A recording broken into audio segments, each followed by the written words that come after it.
You're eating a potato chip, or you will be soon. Americans consume 1.5 billion pounds every year.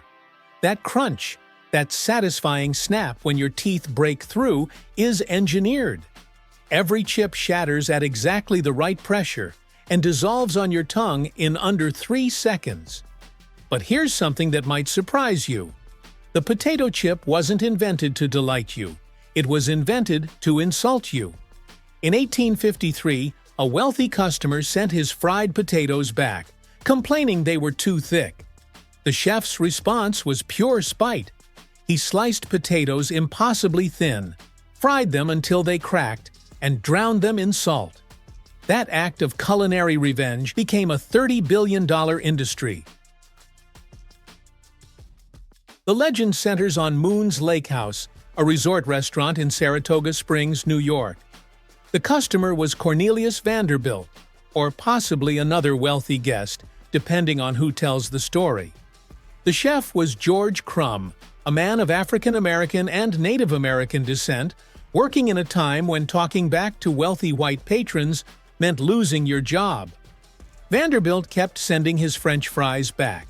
Too thick, too soft, not crispy enough. Crum had enough. He grabbed a potato and sliced it paper thin, so thin you could nearly see through it. He fried the slices until they curled and hardened into something that couldn't be eaten with a fork. Then he salted them aggressively. His intention was clear. Make something so ridiculous the customer would feel foolish for complaining. Vanderbilt loved them. He ordered more. Word spread through New York society. Saratoga chips became a delicacy, served in fancy restaurants and packed in barrels for the wealthy to take home. Crum eventually opened his own restaurant, where chips sat on every table. The twist? Crum never patented his invention. He died in 1914, decades before potato chips became a mass-market phenomenon. The chef who invented America's favorite snack out of anger never saw a penny of the billions it would generate. Here's the thing nobody tells you. That crunch isn't an accident, it's physics. When you bite a potato chip, you're experiencing a carefully engineered failure point. The moment when the chip's structure can no longer hold together and shatters. The process starts with the potato itself. Chip manufacturers use specific varieties with high starch content and low sugar. Too much sugar and the chips brown too quickly, turning bitter. Too little starch and they won't crisp properly. Potatoes are stored at exactly 45 to 50 degrees Fahrenheit. Warmer converts starch to sugar. Colder causes cellular damage. Slicing happens at industrial speed. Rotating blades cut potatoes into slices exactly 1.2 to 1.7 millimeters thick. Thinner chips break during processing. Thicker chips stay chewy in the center. That narrow window determines whether you get crunch or disappointment. Then comes the fry. Chips enter oil at 350 to 375 degrees Fahrenheit and spend 2 to 3 minutes cooking. Here's where the magic happens. Water inside the potato turns to steam and escapes, leaving behind a rigid starch matrix. The cell walls that once held water now hold air. When you bite down, those air pockets collapse simultaneously, creating the acoustic burst we perceive as crunch. The sound matters more than you think. Food scientists have proven that louder crunch makes chips taste fresher. Stale chips absorb moisture from air.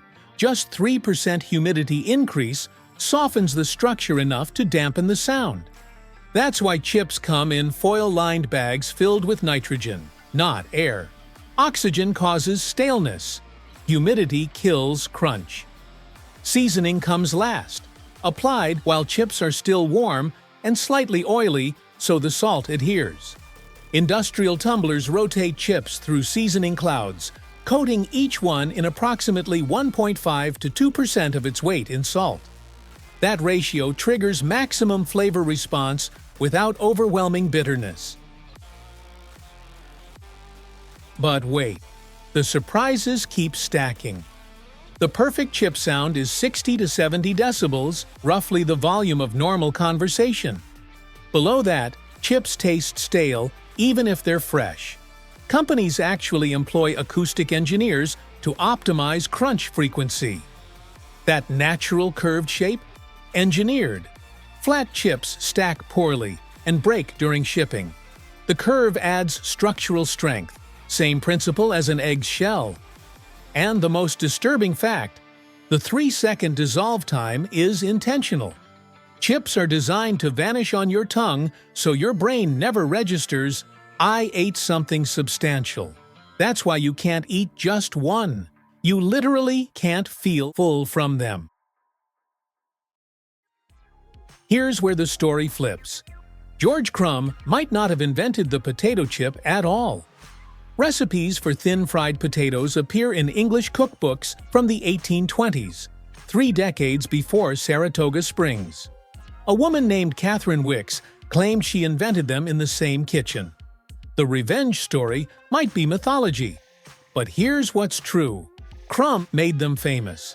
Whether he invented them or perfected them, his anger transformed a forgotten recipe into a phenomenon. Sometimes the inventor matters less than the person who got everyone to pay attention. Next time you're at a party with a bowl of chips, you have 4 facts worth sharing. 1.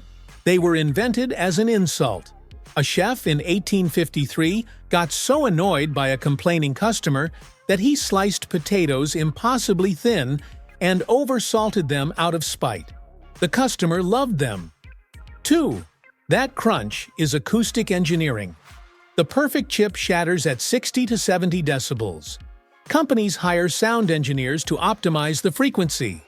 Below that threshold, your brain thinks the chip is stale even when it's fresh. 3. They're designed to not fill you up. The 3-second dissolve time means your mouth never signals, "I ate something real" to your brain. That's why the bag is always empty before you realize what happened. 4. The inventor never made any money. George Crum died decades before chips became a billion-dollar industry. He never patented his revenge recipe. The one that gets everyone? The spite origin. People love that something we eat by the billions started as a passive-aggressive kitchen tantrum. So next time you hear that crunch, you'll know. It's not just a snack. It's 170 years of engineering built on one chef's bad day. That's the process. We reveal how things actually work, one story at a time. If there's something you'd like us to explore next, let us know. Until then, trust the process.